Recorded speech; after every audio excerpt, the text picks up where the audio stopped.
good afternoon or good evening, where you are located.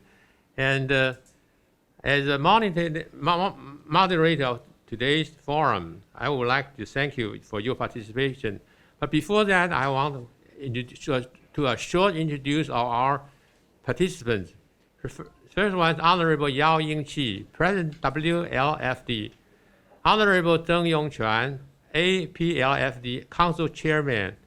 Honorable Radhaman Miller, members of the Delhi Legislative Assembly, India.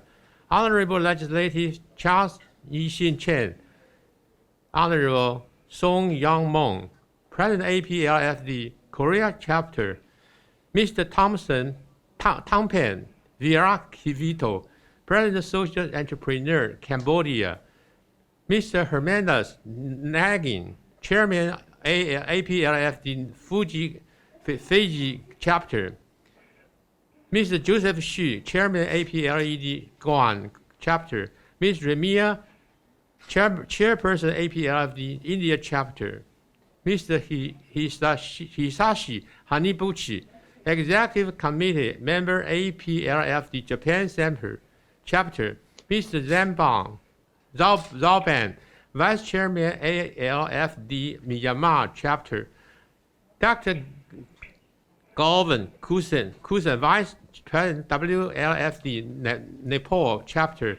Mr. Sherchen, Secretary General of WLFD Nepal Chapter. Mr. Jiang Wu, Vice Chairman APLFD New Zealand Chapter. Dadu Mohammed Najib bin Abdullah, Vice President APLFD Malaysia Chapter.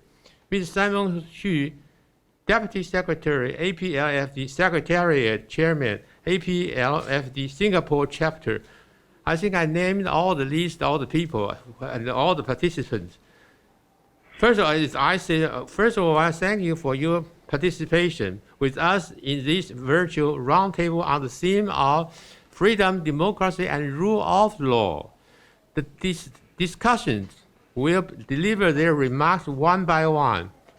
However, in order to express our warmest welcome to Honorable Song Yang Meng, President of the Korean Chapter, for his first-time participation by pre-recording video, the Secretary moved his speech order to the front. Now, I would like to invite Honorable Yaoying Qi to deliver a speech. Mr. Yao, please. 亚盟理事会主席曾永权先生，印度德里议员雷曼先生，中华民国立法委员陈以信先生，亚盟秘书处秘书长李呈祥先生，亚盟在场各国分会的会长、主席、副会长、副主席、出席代表先生，世盟尼泊尔分会副会长库森先生，秘书长谢臣先生，以及在电脑或者手机荧幕前收看本次视讯会议的各位女士、先生、好朋友，大家午安，大家好。本期非常高兴应邀参加亚盟1年1度所举办的亚太圆桌会议。虽然我们目前并不能真正实体集会在一起，但是看到各位常年与我们世盟一起打拼的亚盟各国分会伙伴，在当前新冠肺炎疫情肆虐下，各国仍然身体健康、神采飞扬，踊跃出席会议，实在令人信心与高兴。同时，其他世界各地爱好自由民主的朋友，能够特别包容收看这次会议，积极主动，不仅是对世亚盟的肯定，也是对日亚盟推动全球自由民主化发展的支持。本人仅代表世盟以全球不分种族、性别、宗教、信仰，一心追求自由民主的人士，向大家致上万分的感谢。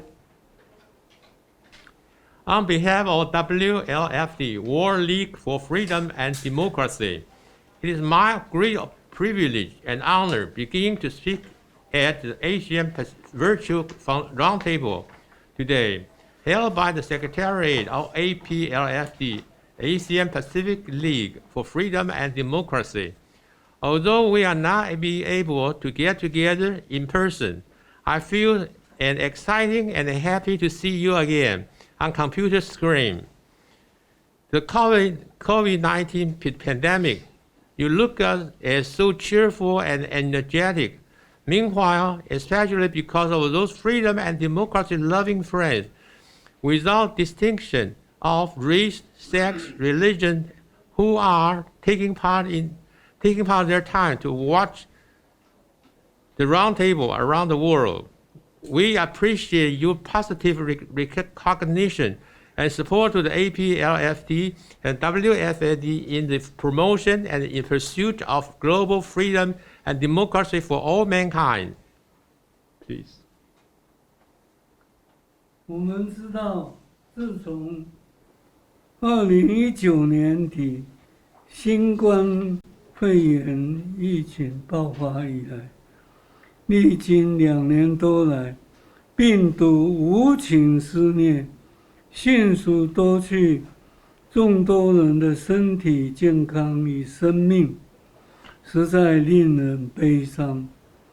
我们也看到，因为政府采取若干限制集会与个人行动自由，造成基本人权受到侵害，人民生计与工商发展也发生极大困难。As we knew since the outbreak of COVID-19 pandemic in very late 2019, the spread of the coronavirus around the world has rapidly caused severe damages to the human health and even the loss of millions of people's lives.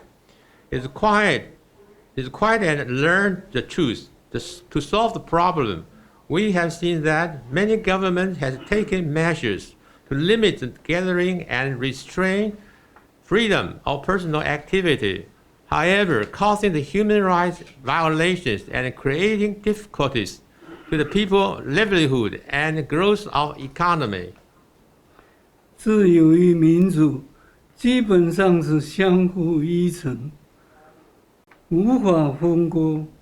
人民先享有个人自由意志选择权，才会有民主社会的形成。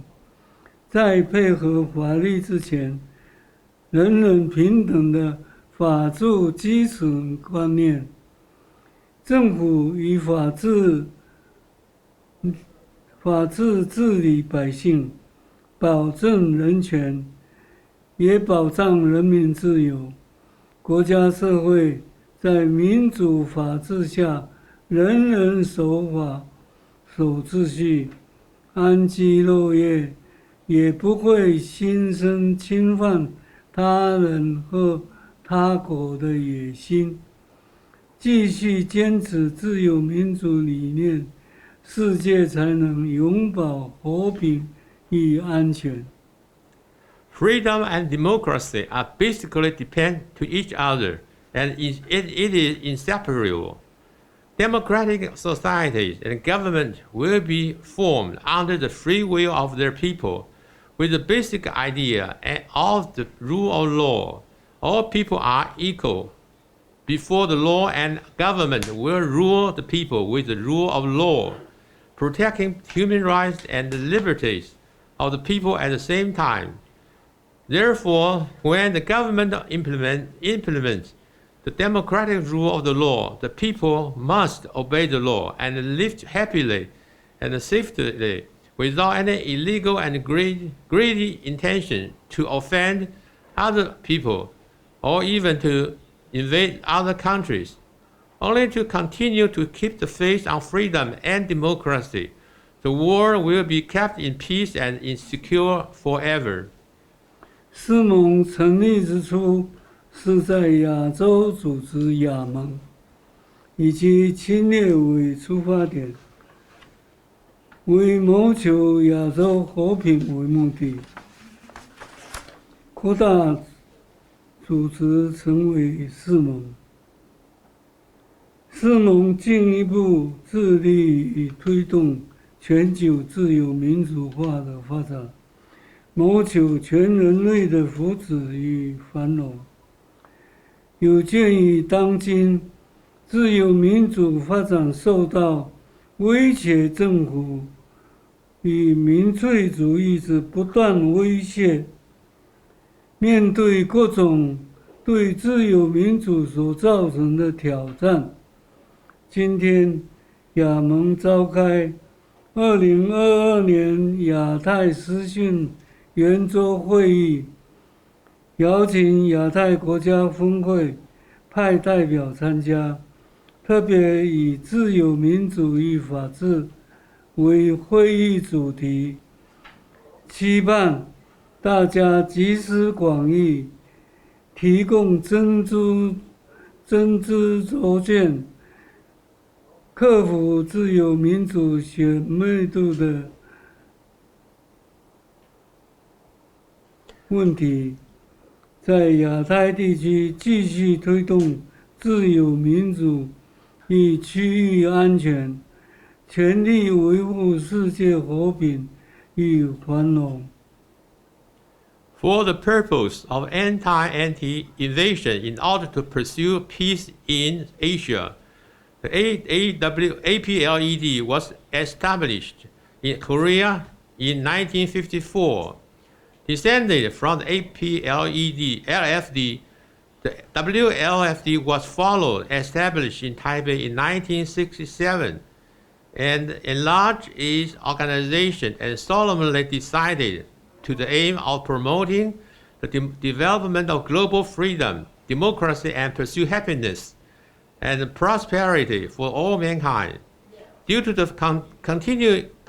continual threat of authoritarian government and rising populism to the development of freedom and democracy and other challenge to freedom and democracy, we are happy to see the APLFD invite you, all of us, to hold a 2022 Asia Pacific Visual Roundtable today to discuss the freedom, democracy, and rule of law, and learn your keen insight, viewpoint, and to help get through the problem and keep promoting freedom and democracy in the Asia Pacific region, and to secure the regional safety in order to safeguard world peace and prosperity.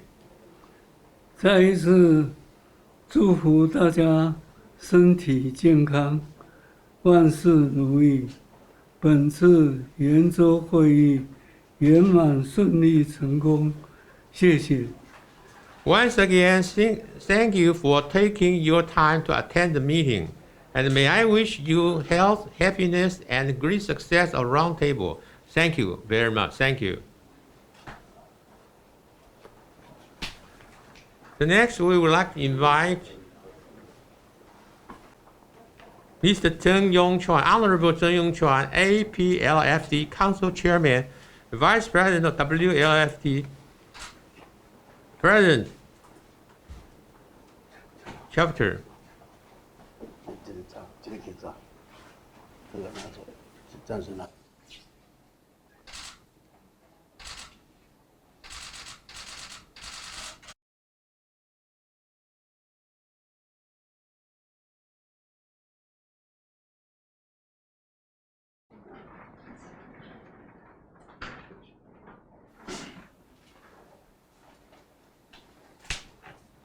Honorable Yao Yingqi, please. Oh, sorry. Honorable Deng Yongchuan, please. 各位贵宾，大家好。Everybody, good afternoon, your distinguished guest. 首先，感谢大家拨冗参加亚盟2022亚太视讯圆桌会议。本次圆桌会议的主题是自由、民主和法治。我们都知道，自由和民主是相依相连的。在自由，有自由才会有民主，有民主才会有自由。法治的精神就是民主社会不可缺的。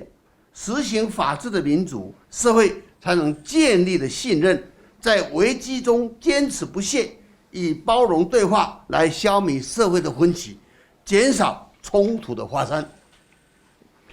Distinguished guests, all the speakers, thank you very much for your time and your participation. Good morning or good afternoon, everybody.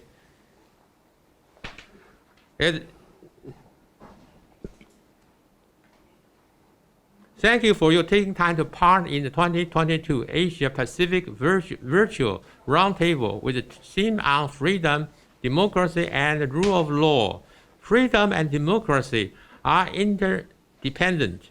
Freedom makes this democracy exist, and democracy makes freedom available. And the rule of law is indispensable in the democratic society. And implement democracy under the rule of law will build up a mutual trust society. Through an inclusive dialogue will reduce conflict occurrence.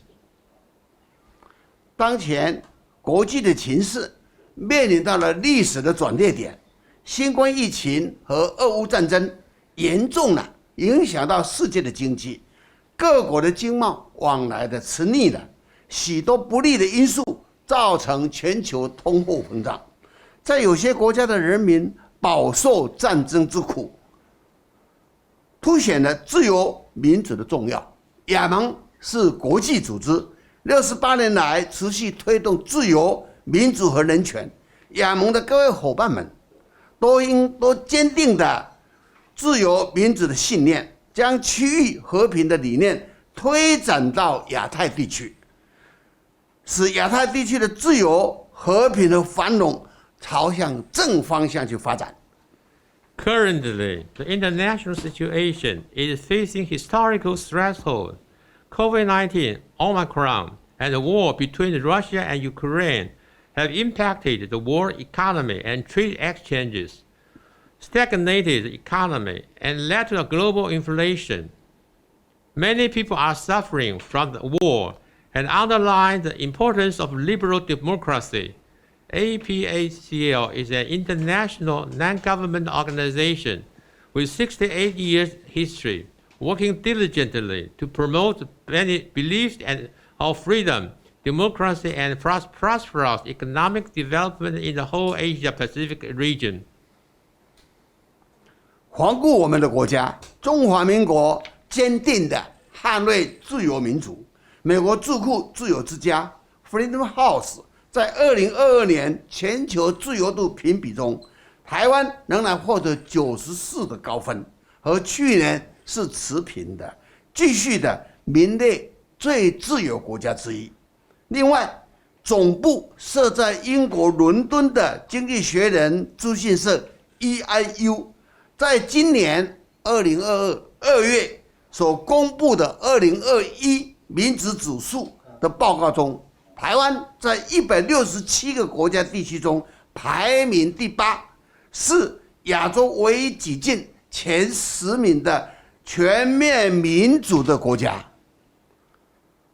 这都是政府和全国人民常年努力的结果，成为举世所公认的荣耀和成就。Looking around Taiwan, ROC firmly defends freedom and democracy and calls upon all the countries only to hold firm international and unbreakable faith, but maintain economic continually growth and promote war-free peace, Freedom House, an American think tank, in the World 2022 country report, announced countries with aggregate score in freedom in the world have continued those who gain every year for past 16 years. Taiwan with aggregate high score of 94, listed as one of the freest countries, same as last year. EIU, Economist Intelligence Unit, this organization, headquartered in London, England, published a report on Democracy Index 2021. Taiwan ranked 8 out of 167 countries, and is only one country listed for democratic country in Asia. Their achievement and glory are attributes to the joint effort and universal recognized result to the government and people of Taiwan. 最后，再次的感谢各位拨冗参加亚盟2022亚太视讯圆桌会议。相信以各位丰富的学养经验，藉由这一次的会议，为亚太地区的发展提供了宝贵的意见，持续了深入探讨民主、法治、区域的和平，共度难关，并战胜疫情。谢谢大家。Thanks again for your time and to participate in the forum and share your viewpoint with us. Thank you so much again. Now I would like to invite the Secretary General, Mr. Peter Lee of APLFD, deliver his speech, welcome speech. Thank you, Mr. Peter.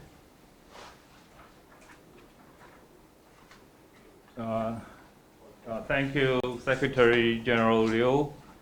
Honorable President Yaoyin Chi, Honorable Council Chairman曾永权, Honorable Abdul Rahman, Member of Delhi Legislative Assembly, India. Honorable Dr. Charles Chen, Member of Legislative Yuan, Republic of China. My dear fellow APLFD chapter colleagues, ladies and gentlemen.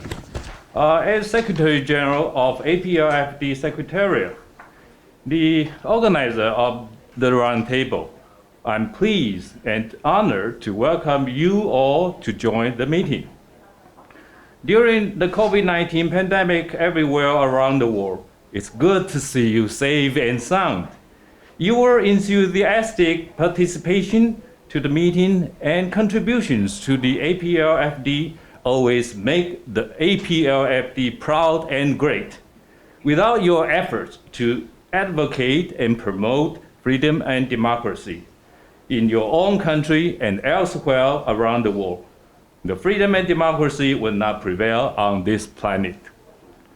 As President Chen mentioned in his remarks, according to 2021 Democracy Index published by the Economist Intelligence Unit, EIU, in February this year, Taiwan, ROC, had been grouped into 4 democracies, number 8 in the world. And also we noted that the freedom in the World 2022 report published by the Freedom House this year, early year, indicated that Taiwan was grouped into a free country with the score of 94. 100 is the full. The same as last year, taking rank with Germany, Iceland, and Chile in the 17th of the world, the second in Asia after Japan. Such remarkable performance in Taiwan is worth of praise and learning.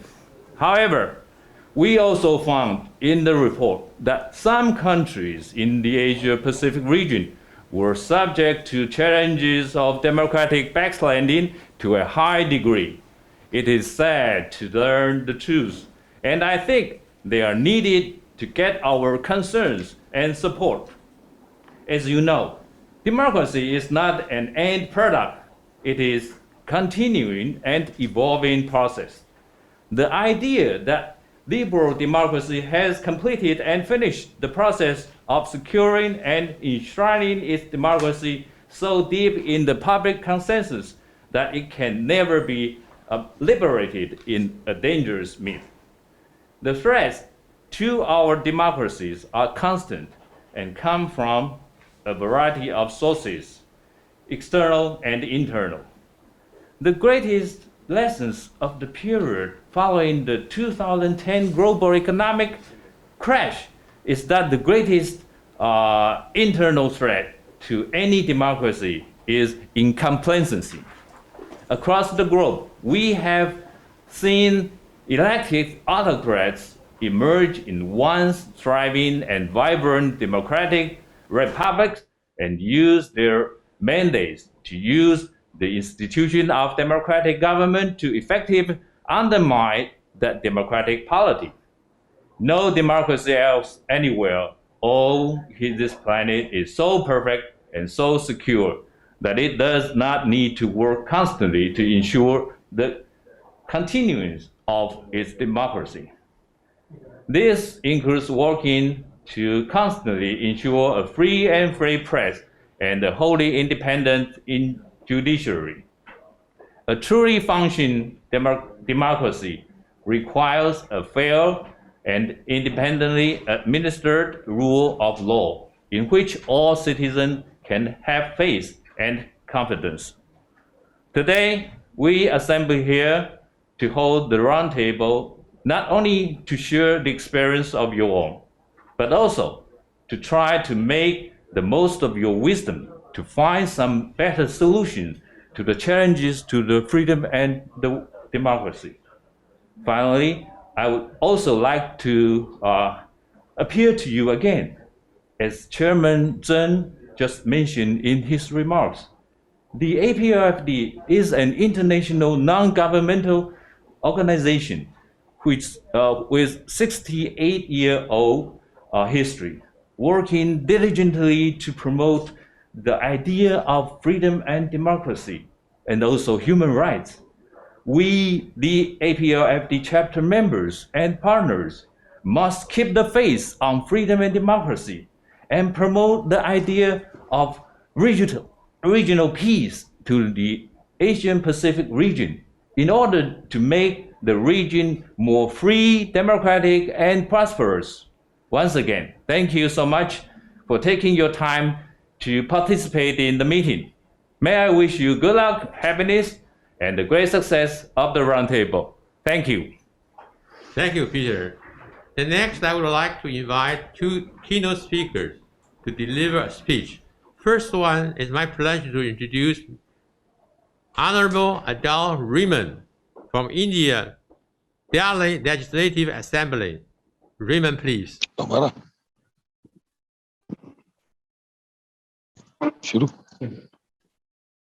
Asian Pacific league for freedom and democracy के शुभ दोपहर सदस्य देवियों और सज्जनों, मुझे भारत की स्वतंत्रता, लोकतंत्रता और कानून के शासन पर एक रिपोर्ट प्रस्तुत करने पर का अवसर देने के लिए धन्यवाद. Good afternoon, members of Asian Pacific League for Freedom and Democracy. Ladies and gentlemen, thank you for giving me an opportunity to present a report on India freedom, democracy, and rule of law. 15 अगस्त 2022 को 1 अरब से अधिक भारतीय British राज से भारत की स्वतंत्रता की 75वीं वर्षगांठ मनाएंगे. भारत सबसे बड़ा लोकतंत्र है, लेकिन भारत एक गहरा धार्मिक देश है जहां हमारी आबादी में विविध धर्मों का प्रतिनिधित्व है. इन वर्षों में हमने तिब्बत, म्यांमार, चीन, रूस, अफगानिस्तान सहित अन्य देशों के शरणार्थियों के लिए अपने दरवाजे खोल दिए हैं. On August 15, 2022, more than 1 billion Indians will celebrate the 75th anniversary of India independence from the British Raj. India is the largest democracy, but India is a deeply religious country with diverse religions represented in our population. Over the years, we have opened our doors to refugees from other countries, including Tibet, Myanmar, China, Russia, and Afghanistan. हमारा भारतीय संविधान प्रकृति में धर्मनिरपेक्ष है, क्योंकि यह व्यक्तियों के धार्मिक विश्वासों के लिए उत्पीड़न को प्रतिबंधित करता है, लेकिन यह अलग अलग चर्च और राज्य को अलग नहीं करता है। इसलिए भारतीय राजनीति में धर्म एक महत्वपूर्ण कारक है, जिसमें राजनेता जाति या धार्मिक संबद्धता के आधार पर वोटों का लुभाते हैं। Our Indian constitution is secular in nature because it prohibits the persecution of individuals for their religious beliefs, but it does not per se separate church and state. Hence, religion is an important factor in Indian politics, with politicians enticing votes by caste or religious affiliation. पिछले कुछ वर्षों से मुझे लगता है भारत में लोकतंत्र के सामने सबसे बड़ी चुनौती यह है कि यह निरंतर आर्थिक विकास देने में विफल रहा है और विभिन्न धर्मों को एक के रूप में बराबर रखने में विफल रहा है। भारतीय लोकतंत्र भी अत्यधिक गरीबी को खत्म करने में विफल रहा है। For the past few years, I feel the greatest challenge democracy faces in India is that it has been failing to deliver sustained economic development and failing to keep different religions intact as one. Indian democracy has also failed to eliminate extreme poverty. 2019 नागरिकता संशोधन अधिनियम पारित हुआ, जिसने विभिन्न धर्मों के लिए नागरिकता की आवश्यकताओं को आसान बनाया, लेकिन स्पष्ट रूप से मुसलमानों को छोड़ दिया। भारत के राष्ट्रीय नागरिक रजिस्टर से छूटे जाने के बाद असम जैसे राज्यों में लगभग 1.9 मिलियन मुसलमानों की नागरिकता पहले ही प्रभावी ढंग से छीन ली गई थी। हाल ही हिंदुत्ववादी संगठनों ने ईसाइयों को भी निशाना बनाया है। भारत पर में 50 से अधिक पत्रकार अपनी कंपनियों के लिए आपराधिक मुकदमे का सामना कर रहे हैं। किसान संघों का मानना है कि 2021 में बनाए गए नए कानून अधिसूचित कृषि उपज मंडी समिति के बाहर कृषि उत्पादों की बिक्री और विपणन को खोल देंगे, जिससे अंतरराज्यीय व्यापार की अनुमति मिलेगी और कृषि उपज के मूल्य वृद्धि को बढ़ावा मिलेगा। The 2019 Citizenship Amendment Act passed, which is citizenship requirement for various religions, but expressly omitted Muslims. Approximately 1.9 million Muslims had already been affected, stripped of their citizenship in states such as Assam, after being left off India's National Register of Citizens. Recently, Christians have also been targeted by Hindutva organizations. More than 50 journalists across India are facing criminal prosecution for stories they have done. The farmer union believe that the new laws enacted in 2021 will open the sale and marketing of agriculture products outside the notified agriculture product market committee will allow interstate trade and encourage price increase of agriculture produce. हालांकि भारत ने स्वतंत्रता और लोकतंत्र में अपना विश्वास और आशा नहीं खोई है। उम्मीद है कि अगले चुनाव में सभी विपक्षी दल एक स्वतंत्र और स्थिर भारत को सुनिश्चित करने के लिए एक साथ मिलकर काम कर सकते हैं। However, India has not lost its faith and hope in freedom and democracy. Hopefully, in the next election, all opposition parties can work together as one to ensure a free and stable India. Thank you. Thank you very much. I would like to invite the second keynote speaker, Dr. Honorable Charles E. Chin Chen, please. Doctor, please.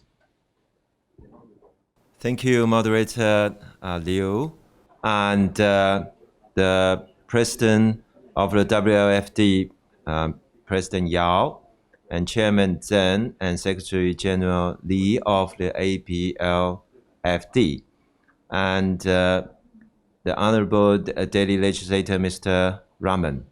Distinguished guests, ladies and gentlemen, good day. I'd like to thank for this invitation to give this talk today. I would like to start the story from my current trip last month, in which I visited several countries and their parliaments. I had conversations with many parliamentary members, my counterparts, and I saw something in these democracies to be proud of, but also something they're worried about. When I was in Brussels, Belgium, where the European Parliament is, the European Parliament is also the first transnational democracy in human history. But when I was there, many MEPs, members of the European Parliament, they complained to me that they found that it's extremely difficult to reach a consensus over 28 member states. And every people of state, every state, they have different interests about almost everything. And they do need to find out a more efficient way for them to run this transnational democracy parliament in a better way. After Brussels, I went to London, the United Kingdom. The Westminster Parliament is the first constitutional democracy, and now it's still a kingdom, don't forget it. I was brought to the House of Lords. I was standing next to the seat of the crown, and I thought, wow, that was amazing. And this year they are celebrating the Platinum Jubilee for the Queen Her Majesty. But later, I was told by them, their Prime Minister, Boris Johnson, engaged with some serious scandals, and his party members may force him to leave that position very soon. I was shocked. And then I went to the Capitol in Washington, D.C., the United States, which is the leading Congress of this democratic world. But the day when I was there, it was also the first day of the public hearing held by the January 6th Committee, which is a committee established to investigate the Congress attack on January 6th last year after the presidential election of the United States. I thought, what an ironic moment I was there in the symbol building of the democracy.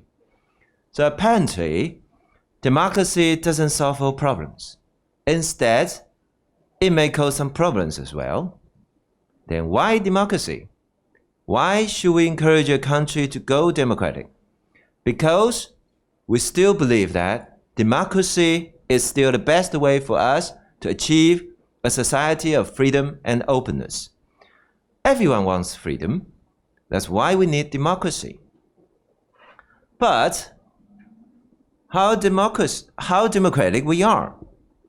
According to a global index, the democracy matrix, which is made by the University of Würzburg in Germany, you can see in this slide,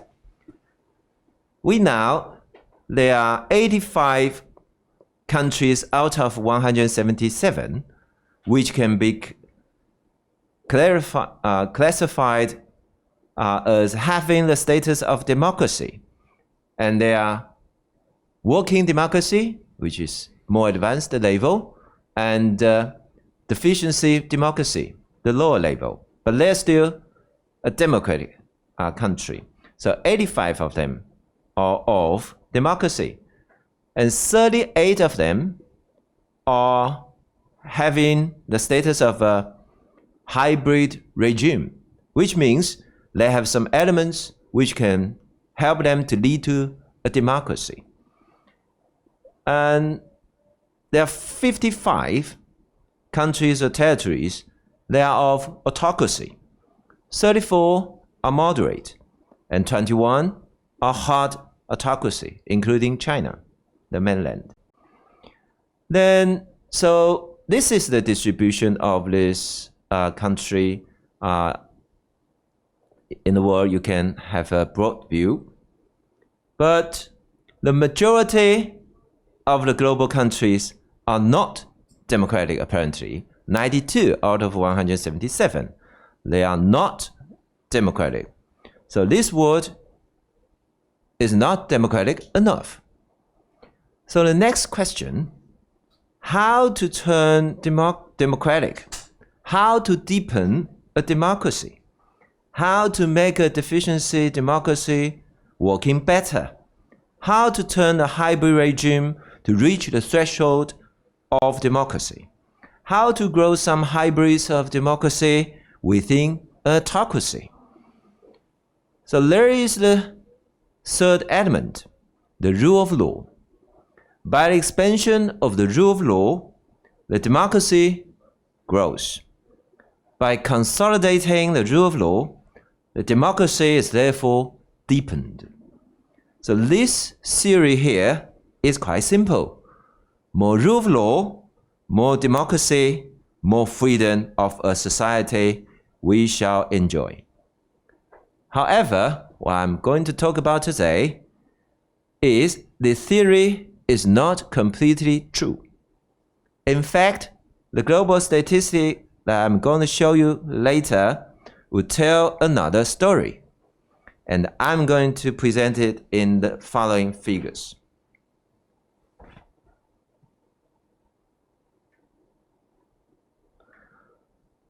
It is supposed that there is a positive relations between democracy and the rule of law, which suggests that when the democracy improves, the rule of law follows, and vice versa. When the rule of law improves, the democracy would follow. So in order to know whether this theory is true, in reality, I borrowed two global index from academic studies. One is the Democracy Index. As mentioned earlier, this index defines a group of civil rights and accordingly gives scores to 177 countries every year. In this slide, the left table is its latest ranking in 2021. And the second index I borrow is the Rule of Law Index. This index is made by the World Justice Project, which is an NPO based in Washington, D.C., which also establishes a set of indicators before giving scores to 139 countries annually. And here is its latest ranking.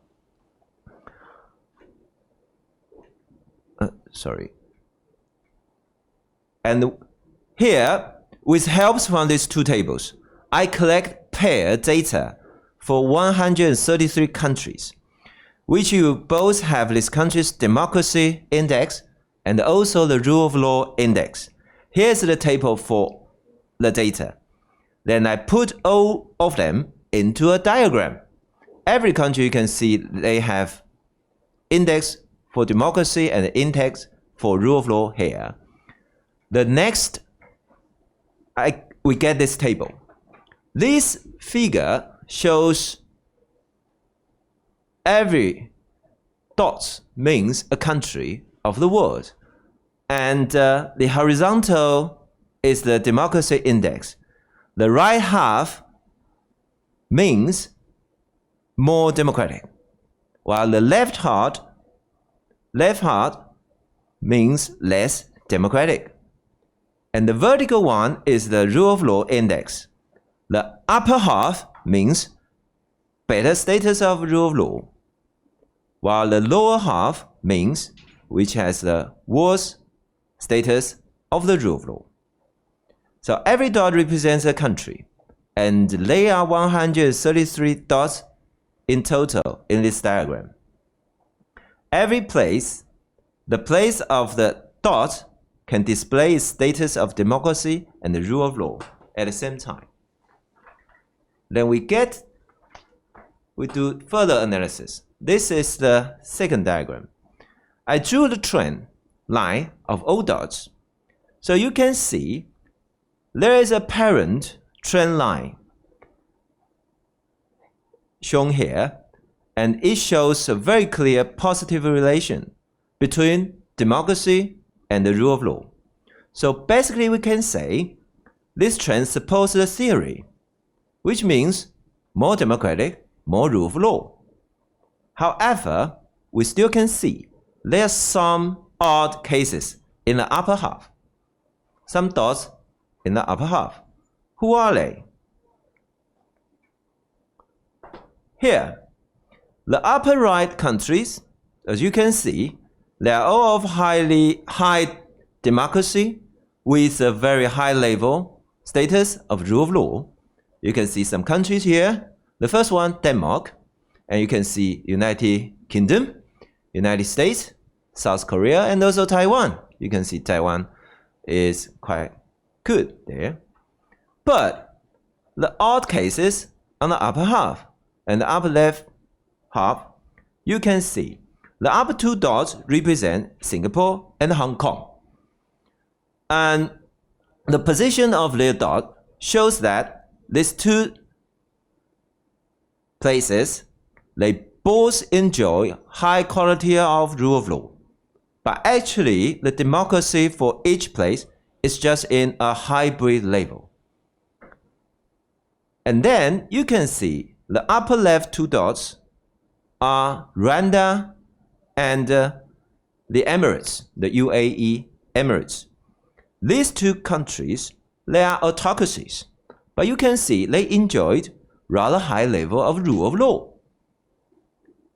I also highlight China and Belarus here. You can see these two countries, they are hard autocracies, but they still have a rather moderate level on the rule of law. So the finding here is significant.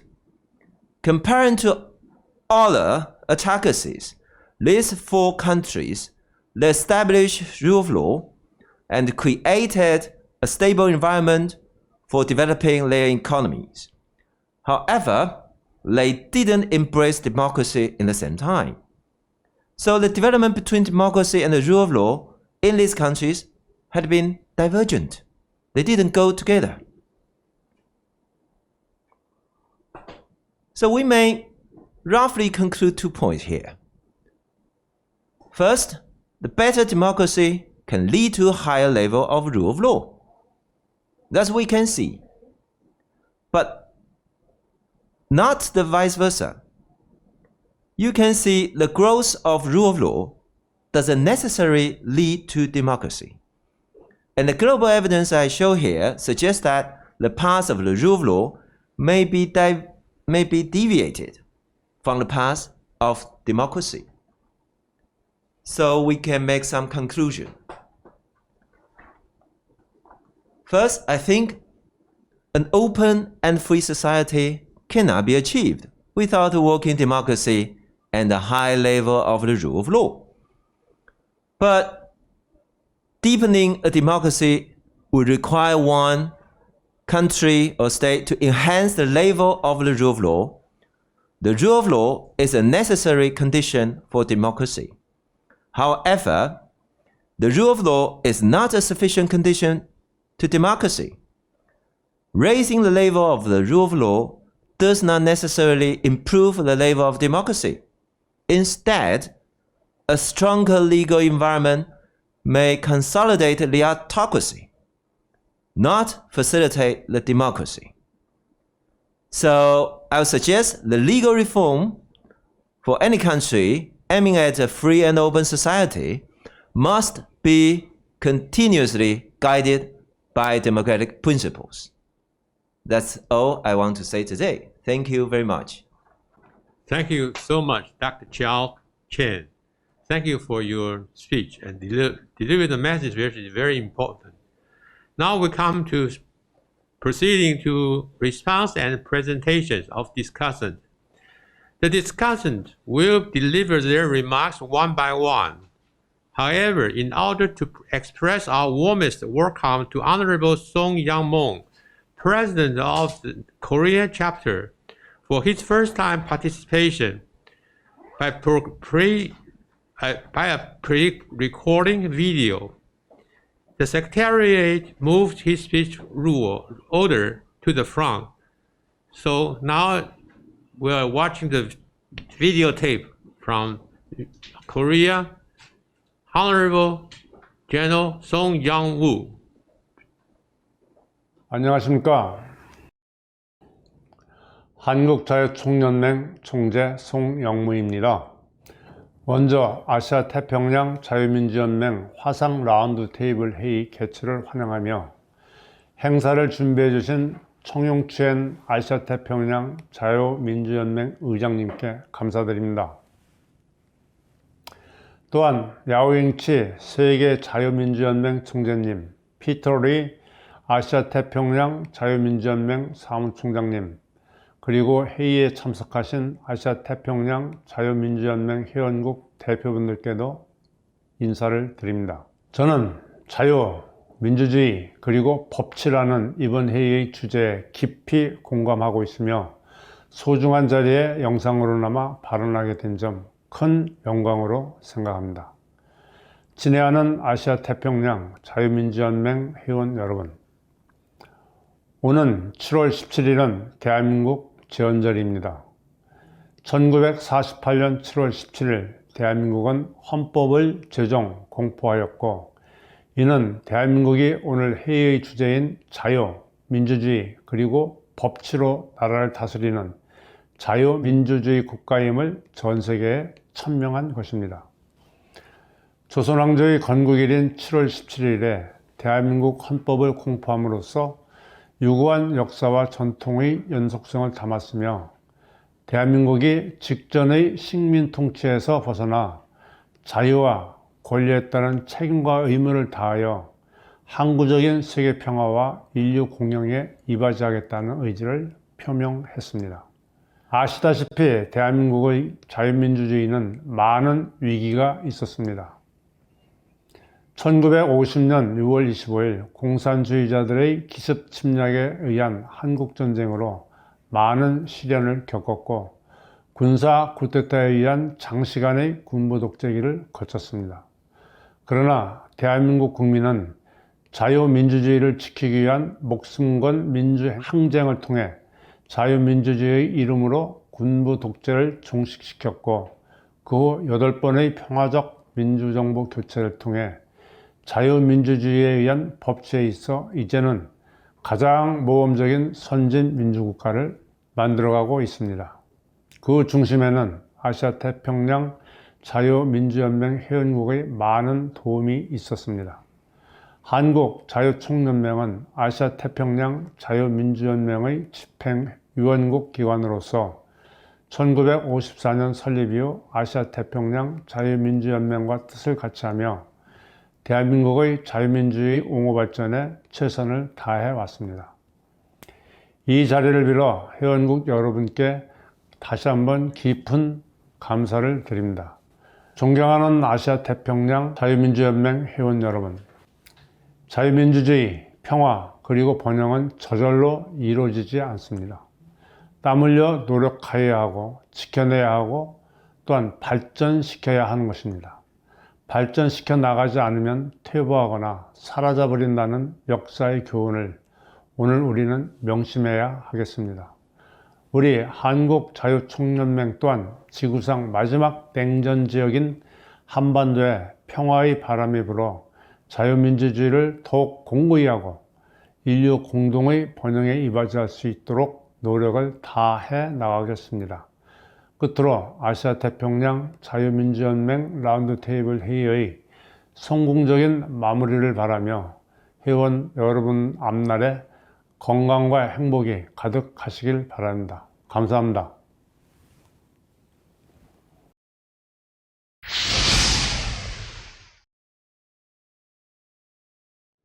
Thank you for your remarks on freedom, democracy, and rule of law in Korea. Thanks again for your enthusiastic participation. Now we come to the second discussion. Mr. Thong Pan from Cambodia. Mr. Thong Pan, please. Yes, good afternoon from Cambodia. Today I respect to the Mr. President and all the APLFD teamwork that could organize in this event today. And first of all, dear honorable guests, ladies and gentlemen, a bit long of no see of all of you. I'm very happy and high appreciate for this online regarding again. Cambodia, on behalf of Cambodia and social enterprise, I would like to update you about the freedom and democracy and rule of law in Cambodia. Let me start with talking about the war in Ukraine.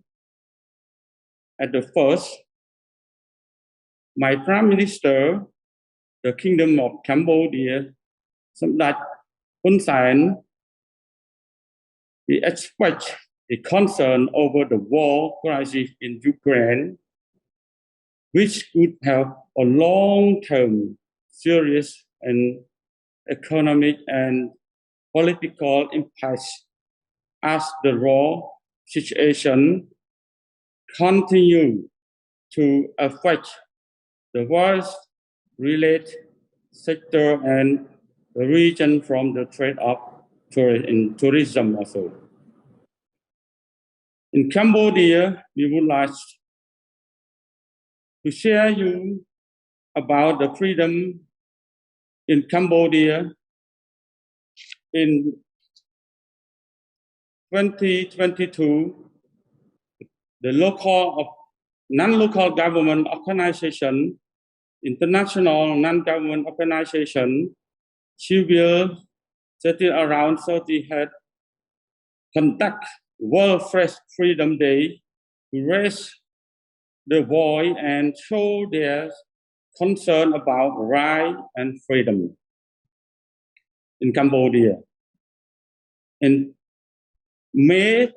3rd May 2022, the Ministry of Information, they celebrate with the UNICEF and jointly conducted World Freedom Day under the honorary from the Excellency Hun Manet is as you know, he's a future Prime Minister of Cambodia, and seeing to conduct the event highly from the other.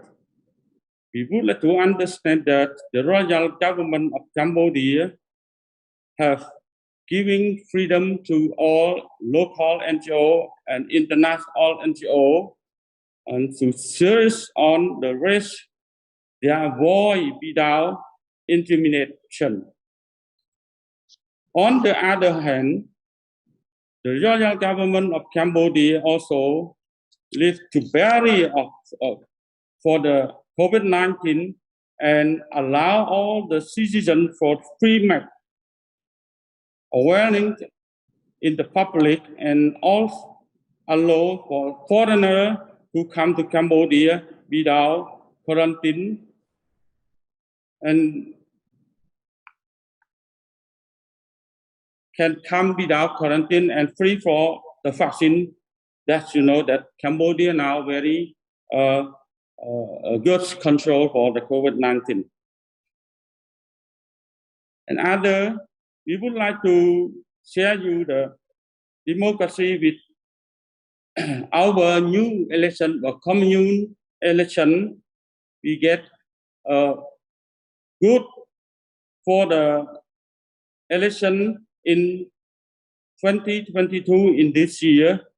We get many of the party they can join together and we follow all our rule of law, especially for the freedom and democracy and our sub-national reform. He said, Excellency Deputy Prime Minister, he said, the spirit of some democracy moving forward and more recall. On behalf of the royal government of Cambodia, under which the leader from my Prime Minister Hun Sen is continuing to do the best, to continue to improve the freedom and democracy and rule of law in our country. Especially he tried to, even of the COVID-19 vaccine campaign, we provide all vaccine to the people without discrimination of the politics, race, education, wealth, and so on and so forth. Finally, in the name of Cambodia, we would like to harness a word of appreciate in the organize in this event, and thank you for your attention and understanding in this great event. And thank you for all the team of APLFD that organized this event for give me on behalf of Cambodia a chance to speak a few words to welcome all of our participants. Thank you very much and wish all a grateful and great day and success in this event. Thank you. I want to thank you for your brief but detailed analysis of the current situation in Cambodia. Thanks again. Thanks for your participation. Next, the discussion is from Fiji. Mr. Nagging. Nagging, please. Thank you very much, honorable delegates. It gives me great pleasure to once again give Fiji chapter presentation on this 2022 Asia Pacific Virtual Roundtable with this great theme of freedom, democracy, and the rule of law. As a lawyer, the rule of law is always very important to me. The sad part about this conference is that it has now been 3 years since we have all got together not virtually, but in reality. And the last time we met was in Taipei in August 2019. And after that, for about 2.5 years, I couldn't travel anywhere in the world. But this year I made a few trips to Australia. So things are changing a little bit now. But perhaps if I can ask the Secretariat to look at next year, we have a real conference, not a virtual conference. Unfortunately, COVID-19 virus has still a grip on the world, and the pandemic has caused major negative effects on all aspects of globalization, especially in areas of economic, trade, development, and democratic freedoms. In fact, now we are even a worse situation with the Ukraine war. Now, despite some lifting of international travel restriction, the position is still not back to normal. I am very grateful to the Secretariat for organizing this third virtual conference, because despite everything, our fight for freedom and democracy must go on, especially in times such as this pandemic. While Fiji has to a certain extent been able to contain the virus and travel restrictions have eased, we have found out last month that there appears to be an increase in the number of infected persons, and it is possible that new restrictions will be introduced. A couple of years ago, I mentioned that one of Fiji's largest economic GDP contributors was the tourism industry, and this had come to a complete halt due to closure of Fiji's international borders. Now, after uplifting of some of the travel restrictions, the tourism industry has picked up and most of our hotels are now fully booked, which is a good thing. A large number of Fiji's population who are unemployed are now getting their jobs back, and their wages have been restored, and I'm told that government has now passed some legislation to increase the hourly rates of people. So we are on the right track at the moment, but let's hope that it keeps that way. Now, as far as democracy is concerned and freedom, we have mentioned that because of COVID, there were a lot of restrictions. Now those restrictions have been removed and everyone can travel throughout the country. But there's been some unusual things happening in this country that has affected our freedom and democracy, especially now with the elections coming up by end of this year. The general elections are supposed to be held and the government is fully out campaigning for its party. However, new restrictions are continued to be made so that other parties cannot campaign so freely. For example, one such unreasonable restriction appears to be a regulation that no politician can make an election promise without showing how exactly that will be funded.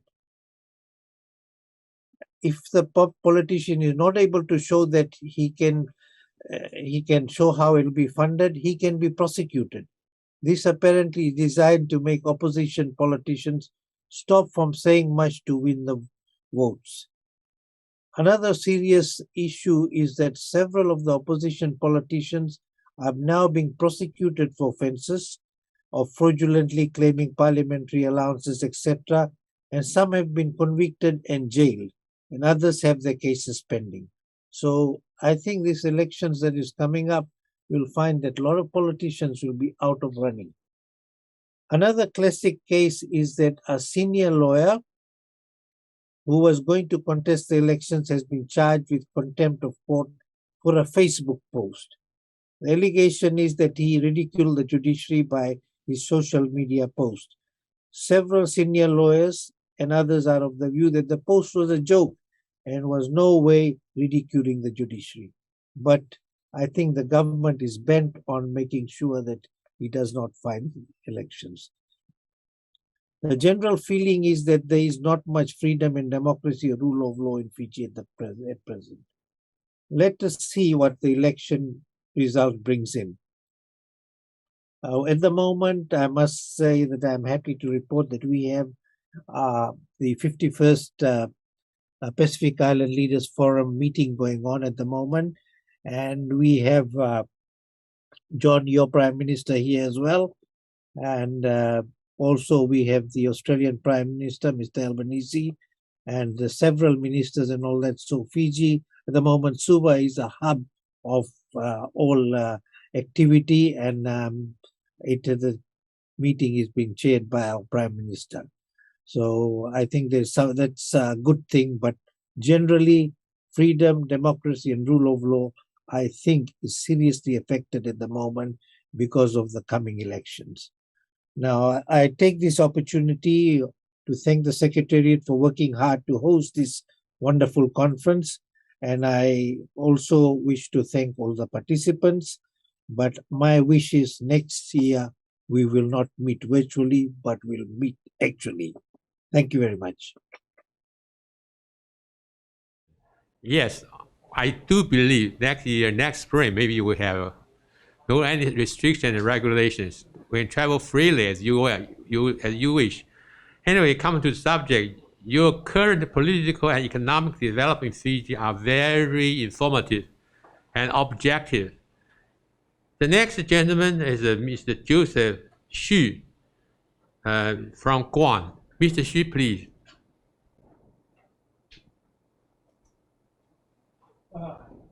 Honorable Mr. 饶颖奇 and Honorable Mr.曾永权, Honorable Mr. David Liu and Mr. Peter Lee. This is the very good, great time to see all you guys on this round table again, and happy to see all of you look healthy. And now, I will share my opinion of the freedom, democracy, and the rule of the law. When addressing the rule of the law and the democracy nexus, a fundamental distinction must be drawn between rule by law, whereby law is the instrument of government and the government in consideration about the law, and the rule of law, which implied that everyone in society is bound by the law, including the government. The definition shows that the rule of the law is an important aspect of democracy in the process and the quest for good governance of the society. Without the rule of the law, there can be no democracy society.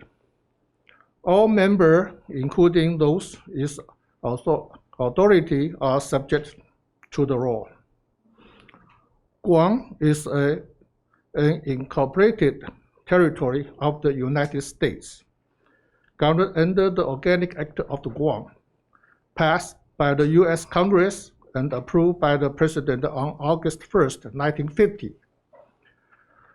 The Organic Act made all Chamorro U.S. citizens, although they do not have the right to vote in national elections. Voters do caucus during the president primary season and send delegates to the Democratic and the Republican National Party conventions. In 1968, amendment to the Organic Act provide for the popular election on the governor and the lieutenant governor for 4-year terms. All persons aged 18 years or old are permitted to vote. The legislature is a unicameral body with the 15 senators directly elected as large for the term of 2 years. Guam also dedicated to the U.S. House of Representatives for the term of 2 years. The delegate has limited voting rights that excuse the ability to vote of the final passes of legislature in Guam. The 2022 election day, primary election will be held on the August 27. General election is November 8, 2022. Even Guam is an incorporated territory of the United States. Most, but not all, federal law apply to Guam. In addition to the U.S. Constitution, which is the superior law of the U.S., federal law, including statutes that are predictably codified in the U.S. court. But we people living in Guam also benefit of the rule of the law and the U.S. Constitution. The federal government and the Guam have a very important and mutually beneficial partnership. We are part of the same as American family. Thank you of all your listening. Once again, I wish everybody has a good health and happiness and peace bring prosperity. Thank you very much. Thank you, Joseph. Yes, rule by law and rule of law have a fundamental distinction. Rule of law implies everyone in society is bound by the law, including the government. The next one will be Ms. Ramia Sapahero. Yes. Good afternoon, Mr. Chairman, Council Chairman, Secretary General, members of APLFT, ladies and gentlemen. I thank APLFT to continue hosting this conference virtually again and for inviting India chapter. On behalf of the India chapter and as a lawyer, I'm honored to present this report on freedom, democracy, and the rule of law. India is a well-established democracy, and the strength of the Indian democracy is the rule of law that has an independent judiciary, which is independent of any political party's views. The Indian Supreme Court interprets Article 21, which is the protection of life and personal liberty, quite broadly. It includes the right to not to be killed or not to be arrested without due process, as well as the right to food, right to earn a living, and even access to clean air. The Indian Supreme Court has broad jurisdiction compared to other countries. It can hear a petition from any order in any court if the judges believe a significant injustice has occurred, then any Indian citizen can file human right and public interest litigation in the Supreme Court. However, COVID pandemic struck when the Indian economy was in a poor shape. Our government imposed a strict nationwide lockdown and suspended the Indian Parliament at a time when the infection rate was actually low.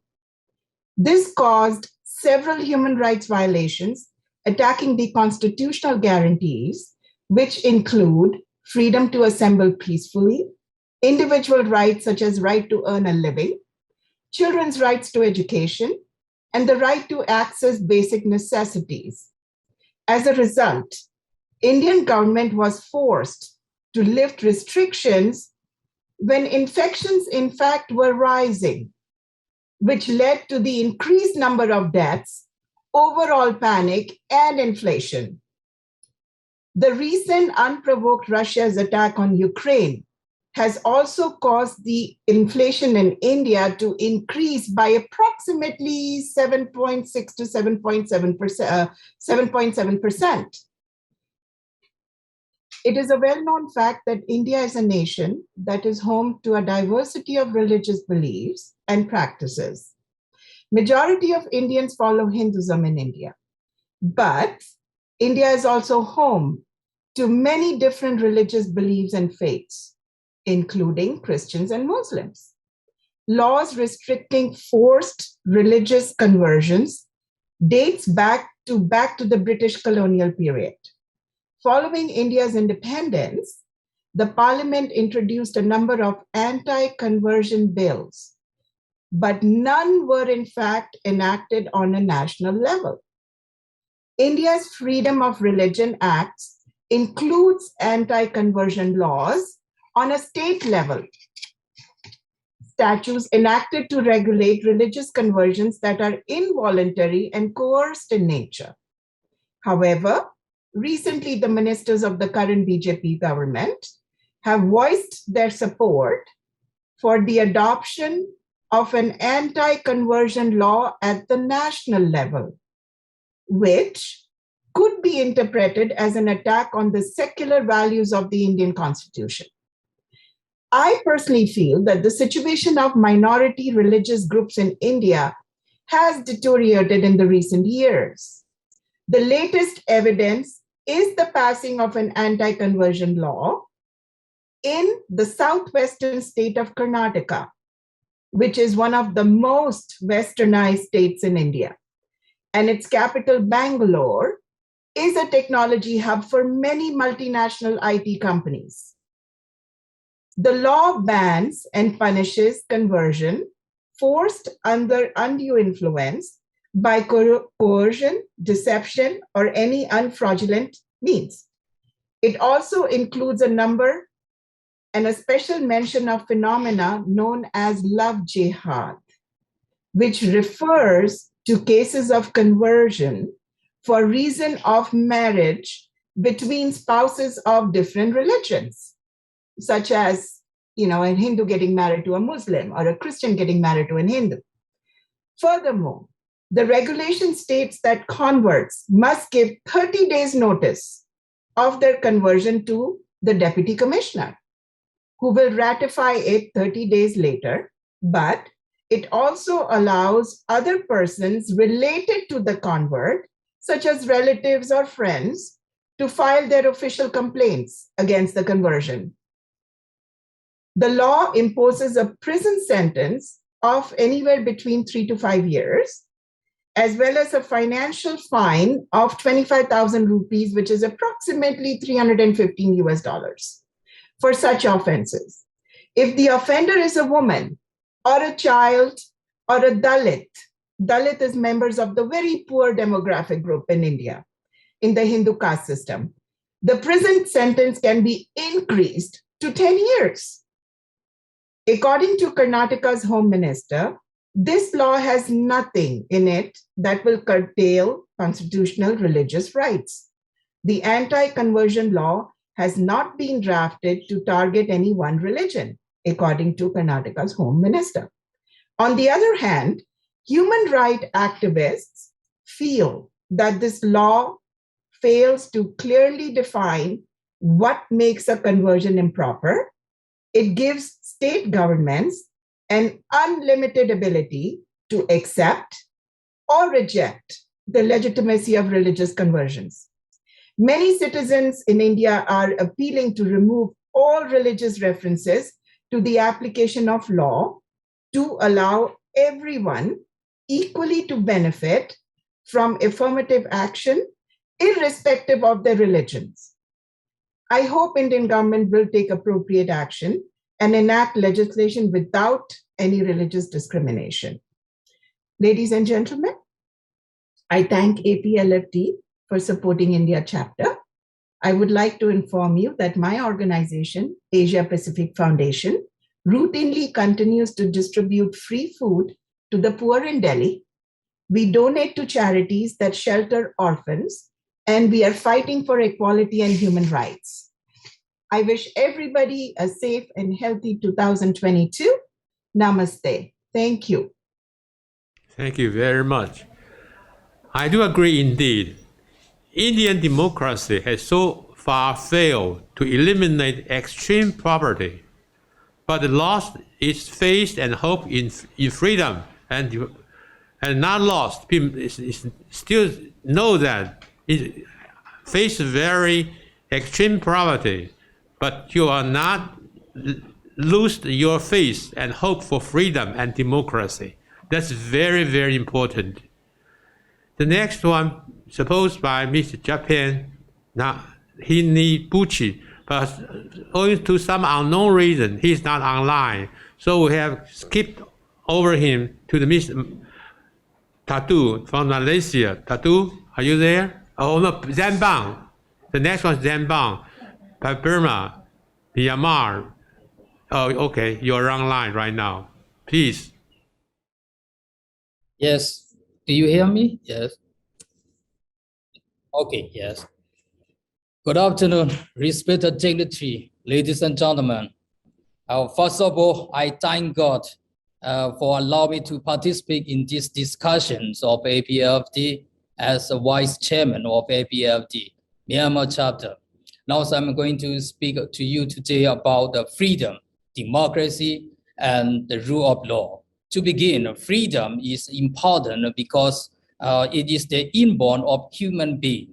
Before Myanmar was independent from British colonial war after World War II, the frontier areas covering the territories of Kachin, Chan, Chin, Kayin, and Kayah were self-governing their own territory with their customary law and traditions. As a result, the British colonial ruled Burma proper and the frontier areas under the different political status in terms of political recognitions. However, during World War II, the Japanese gone through Burma.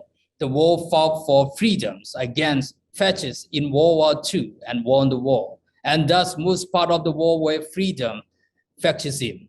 But it was unfortunate for us, the citizens of Myanmar, that we were forced to remain under the rule of law fascists for more than 70 years till the 21st century. Our rights and freedom and deprived by the rule of military, it became worse when the military seized the power again from the democratically elected government in February 2021. Those who spoke for freedom and stood for the truth were shot dead without any question. This proved the fact that there is no freedom in Myanmar to this 21st century. Next is the democracy. Myanmar has been ruled by the dictators such as General Ne Win after 1958 to 1988 and military junta since 1990 until now. Therefore, all non-Burmese English people continue to call a federal democratic system and the fair and peaceful political system in Myanmar. They have never tested or seen democracy in their lives. Lastly, rule of law. After World War II, non-Burmese people felt betrayed by the Burmese and attempt to solve the democratically in the parliament. But the Burmese leader, through a military coup, rejected solving the problem amicably. Also, the English people were left no choice but defend their freedom and democracy with the strength of their armed soldiers. This is the root cause of armed conflicts in Myanmar. Now the way the same and military committing such a barbarous atrocity on Burmese civilians when they stood for freedom and democracy after military seized power on February 1, 2021. The whole world became aware of the issue. Therefore, there is no rule of law in Myanmar at present and no legitimate government to maintain law and order, rule of law. The only rule of law maintained is the ethnic regions, where it's fully controlled by ethnic armed organization. In this situation of lawlessness and no democracy in the country, the people's movement for democracy becomes power at its highest. And at this junction, the support of APLFD, WLFD, UN, international community, therefore imperatively needed to have changed Myanmar into a democratic country. Thank you very much for all. You from Burma, now called Myanmar, the new name of the country. We are so nice to have you, and you have very good analysis. Thank you very much for your coming and joining us. The next one is from Nepal. The gentleman Suma Kusam, he cannot make it for the his personal health problem or something like a reason why he cannot attend. So another gentleman, retired Colonel Shiva Rai, come instead of him. Shiva Rai and Shechen, please. Namaste, Honorable President Yao Ming-chi. At the outset, I would like to offer my sincere thanks to you for providing me the opportunity, to express my ideas and views in this August virtual gathering. Democracy is the best form of political system in the present days of 21st century. It provides a mechanism to establish rule-based society as prescribed by the elected representatives. The government is run by the representatives elected by the people through adult franchise. This is the reason that periodic election is considered as the beauty of multi-party democracy. However, democracy is not a state itself. Rather, it is a process which plays a pivotal role in the protecting and promoting the fundamental rights of citizens. It is fundamental right are protected, freedom of people is safeguarded. That means freedom of option, freedom of expression, and freedom of political parties are brought into real practice without any hiccup. It is because freedom cannot exist in a political vacuum and multi-party democracy fills up the political emptiness. Rule of law is treated as a vital element of democratic system because of its inherent nature established in democracy. It is overlinked with the freedom of citizens. Nepal has gone through a long struggle of democracy and freedom, and we are Nepalese people love the principle and practice of rule of law from the bottom of our hearts. After the end of the decades-long Maoist People's War in 2006, Nepal adopted a federal democratic constitution. The new constitution was promulgated by the Legislative Assembly as per the aspiration of the people to institutionalize a rule of law. Several reforms in the laws and bylaws were built. To strengthen the rule-based activities, several institutes are formed in the national level. Two consolidated new laws, Procedure Code and the Civil Code, have been entered into effect. While doing so, Nepal has kept in mind that the reforms must align in conformity with relevant international laws and their practices. Nepal believes that freedom and rule of law in national level empowers people in a maximum level and also relies on the impartial judicial system, which is a necessary national institution to enjoy the law. The government of Nepal firmly believes that rule of law is a bedrock of harmonious society. In this context, justice, democracy, freedom, and sustainable development cannot be upheld without ensuring rule of law. Nepal is in firm belief that through freedom and rule of law, good governance can be maintained in all levels of political institution. Sorry.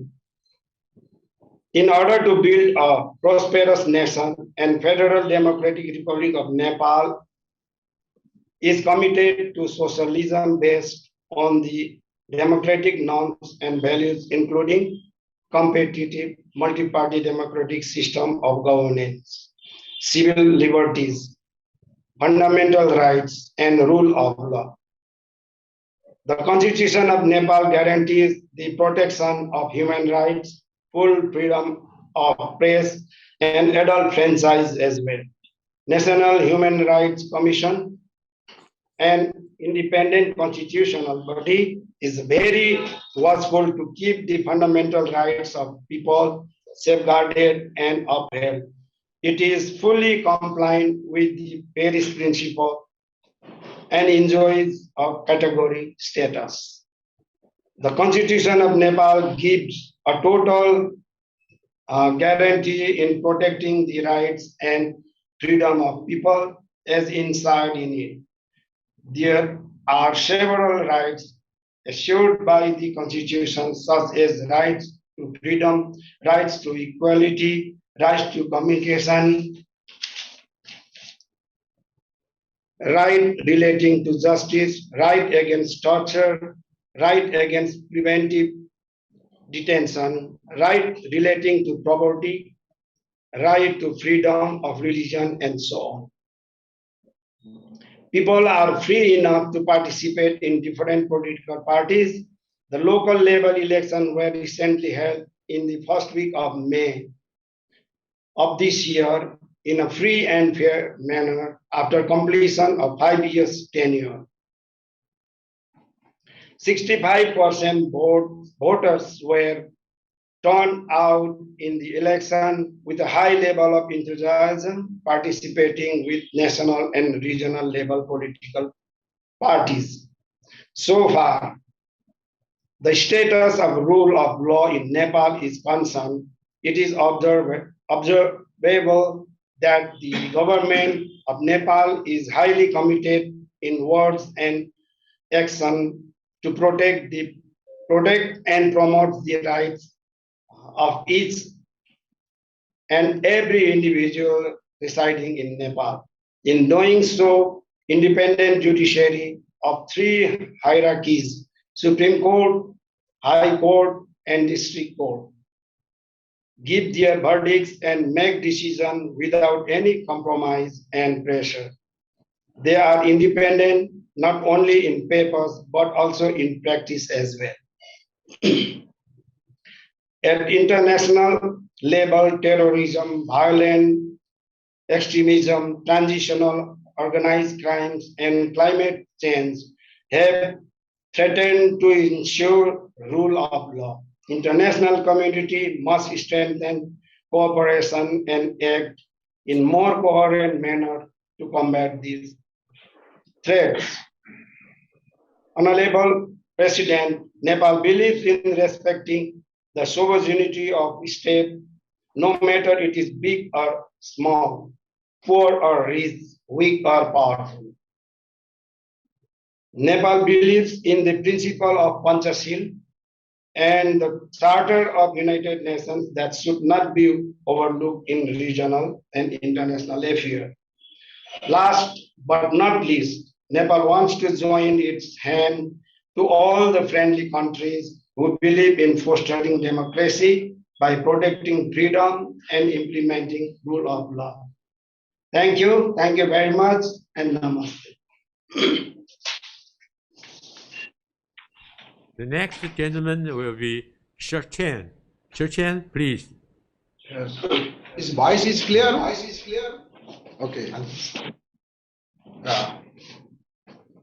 Honorable President Yao Yingji, dear distinguished participants, I would like to extend our sincere thanks to Honorable President Yao Yingji and President Tesing Yung Chung of WLFD ROC chapter and Chairman of APLFD for inviting Nepal chapter to participate in the video roundtable conference. In presence of Nepal, to express my opinion that the Nepalese people hold the freedom, democracy, and the rule of law, but the Nepali political parties leaders are innocent. What is democracy? Democratic value. Its function they're going to exercise. Democracy. We want democracy and advocate for democracy. Some country advocate for democracy, but in the practice not advocate democracy without having enough good knowledge on in it. In democracy, it is our inherent right to live peacefully and alive. But to live in peace and to live independently are being occupied by the so-called powerful and rich democratic countries. For example, the present Russian war. A sovereign nation should be independent to develop the nation, sustaining right of the people and the prosperity of the nation. There should not be any outside interference, military pressure, supervision, and consortium. In democracy, disputes should be solved in mutual understanding, peacefully sitting on the table. It is totally honorable in democracy to kill in the innocent people and do crime against the humanity whole. Freedom. Man born free. It is natural law. Are we human beings living in the natural law? No. We are distributing natural atmosphere day by day, destroying natural law. In the same way, the developed big nations also are not living in natural law. Human beings are not receiving natural atmosphere to live in it. We are deprived of our natural right. It is our belief that unless and until big powerful nations destroy all the mass destructive weapon, nuclear weapon which they have produced, no one can live in peace on this earth and work independently. It should be our common right to live and live life. The rule of law, no any democratic country government has completely following rule of law, because there is no right person in the right place in the government, and the people are poor, illiterate, and socially, economically exploited. No country can develop without having rule of law. Honorable President, WLFD Only for Freedom and Democracy Nepal chapter has always instilled free and fair election in the country. In this regard, before election for local government, the official of WLFD Nepal chapter have met Honorable Minister for Civil Aviation and Tourism and the Minister of Labor of Nepal government, and instruct them to conduct the election free and fair and let the people enjoy the fruit of democracy, freedom and human rights. The minister has assured and said Nepal government is committed to protect the fundamental right of the citizen, and we have taken our form and stand in the international forum for democracy.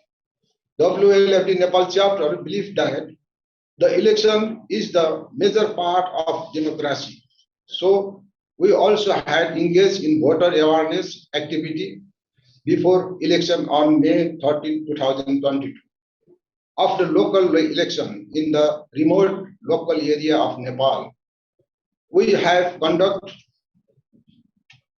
for voter awareness program Baglung and Mustang, 2 districts West Nepal.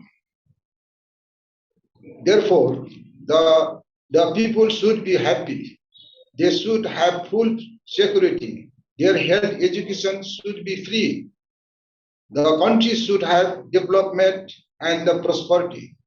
The people should have full employment. The people should have a place to live. There should be complete freedom of speech based on the facts and the truth. The government govern the country must be rule of law. The destruction of natural resources must be prevented. The killing of innocent creatures must be stopped. Violence must be stopped. The country does not have a democracy of one destruction freedom because of the going geographically structure of that country, social culture, living, electricity, lack of life. The earth given by nature in the common flower garden of all human beings, animals and the creature. Natural law gives birth to all living being freely, want to live freely, gives birth life to live, but does not. The pressures must be stopped. This is our right. In conclusion, it should be remembered that this art given by nature in the common flower garden of all beings. Only then can there be freedom, democracy, human rights. People will be free, feel peace, happiness, and security. Long live Nepalese democracy in Nepal. Thank you. Thank you very much. Democracy prevail. And it's indeed rule of law is a vital element of democratic system. No rule of law, no democracy. I agree with all you guys. Next comment, Jiang Wu. Professor Jiang Wu, please, you're online. Thank you.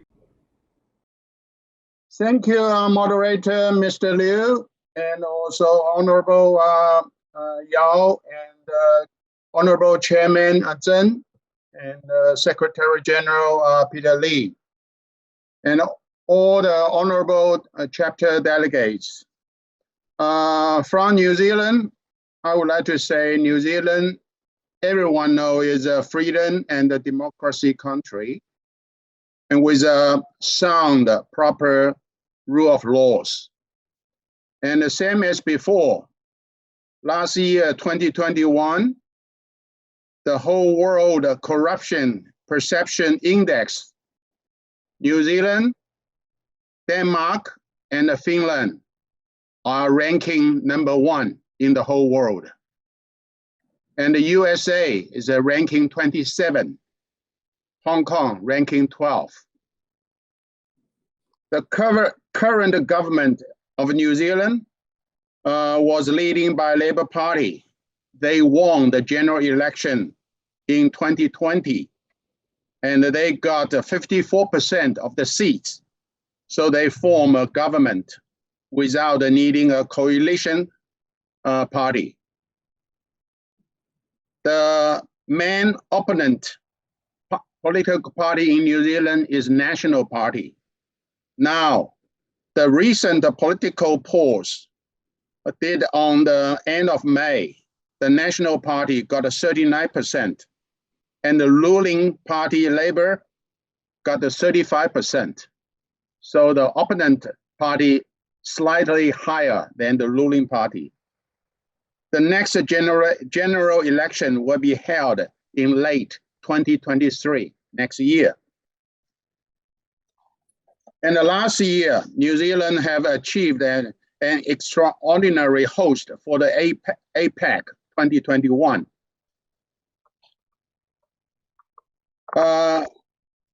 Regarding the COVID-19, the pandemic, from the October 2021, New Zealand began to move away from the zero COVID strategy toward living with the virus. And New Zealand's border is going to be reopened to all tourists and visa holders from next month, the 1st of August. And up to date, New Zealand average for the last 7 days got 10,000 new cases per day. And in total, got 1,760 people pass away, unfortunately. And I found the variant BA 2.75 and now BA4, BA5 are spreading in the world, but New Zealand only got a few cases from there. Our Prime Minister, Jacinda Ardern's quite busy for the last month or two. 1st of June, the Prime Minister Ardern visited the United States and met the President Joe Biden in the White House.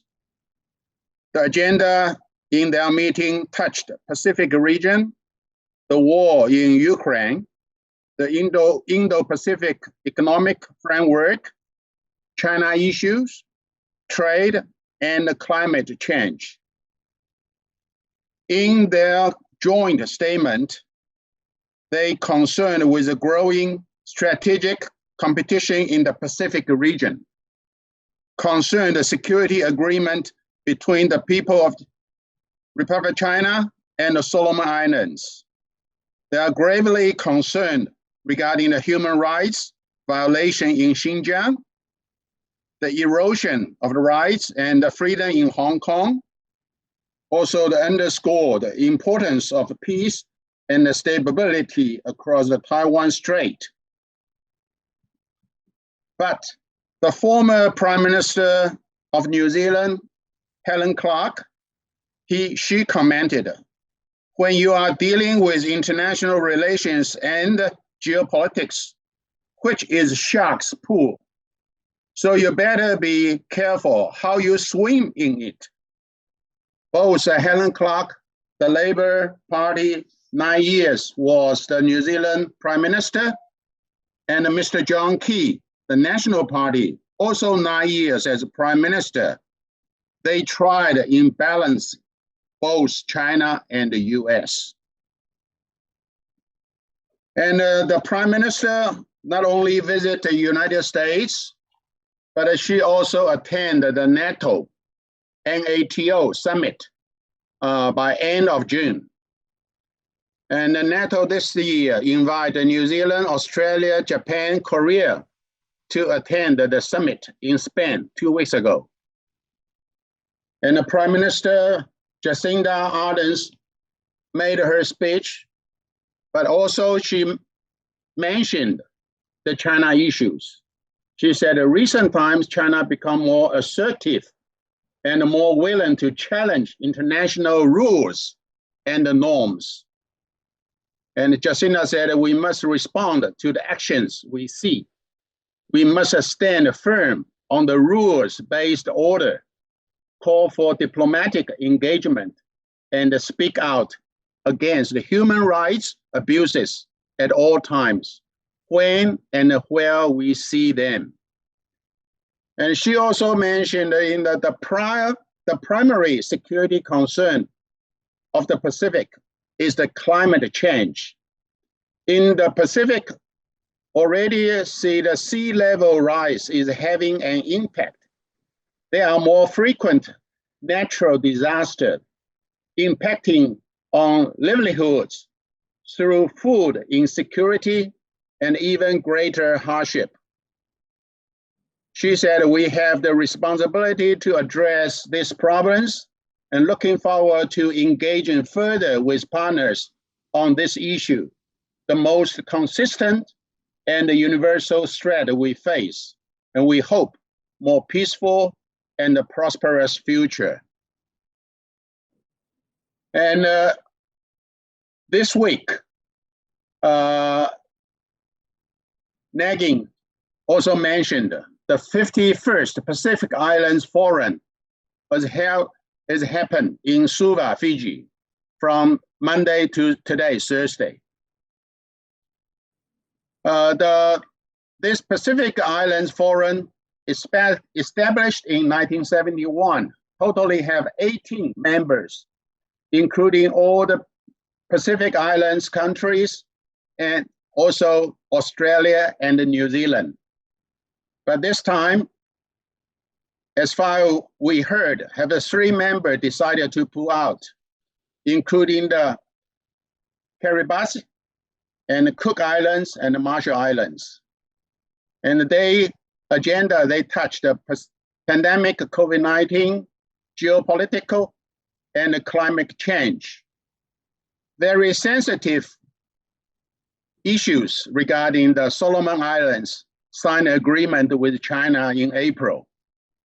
But the Prime Minister of Solomon Islands, Sogavel, says his country will not do anything that will put any member of the Pacific Islands Forum at risk. Solomon Islands will not allow any foreign military base or institutions to be built in the country. The agreement with China signed in April this year would involve China cooperating to maintain social order, protecting people's safety, aid, combating natural disasters, and helping safeguard national security. So he tried to relieve the nervous concern from the other countries. And we also aware the US Vice President Kamala Harris speak at the Pacific Islands Forum as well. She unveiled major plans for the region. US plan to triple funding for economic development and ocean resilience for the Pacific Islands increased from $21 million per year to $60 million per year for the next 10 years. Those funds will help strengthen the climate resilience, invest in marine planning and conservation, and combat illegal, unreported, and unregulated fishing, and enhance maritime security. U.S. recently launched partners in the Blue Pacific, which includes Australia, New Zealand, Japan, and the United Kingdom. In conclusion, who has the right to set the rules of order for the whole world? Who is the loyal ally with consistent, strong support and commitment, not just off and on?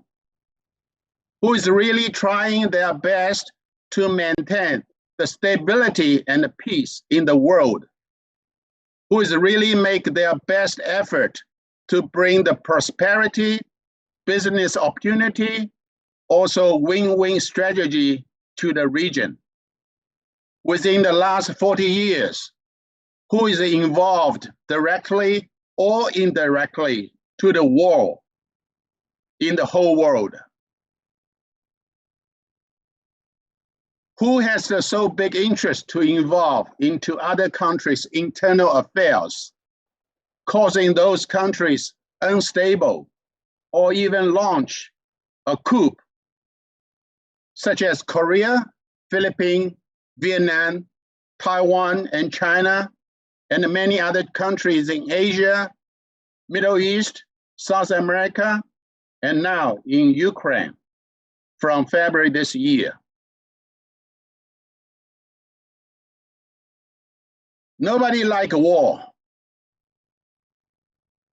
but why the war being stirring up? Who makes the war keep going for so long? Make the whole world.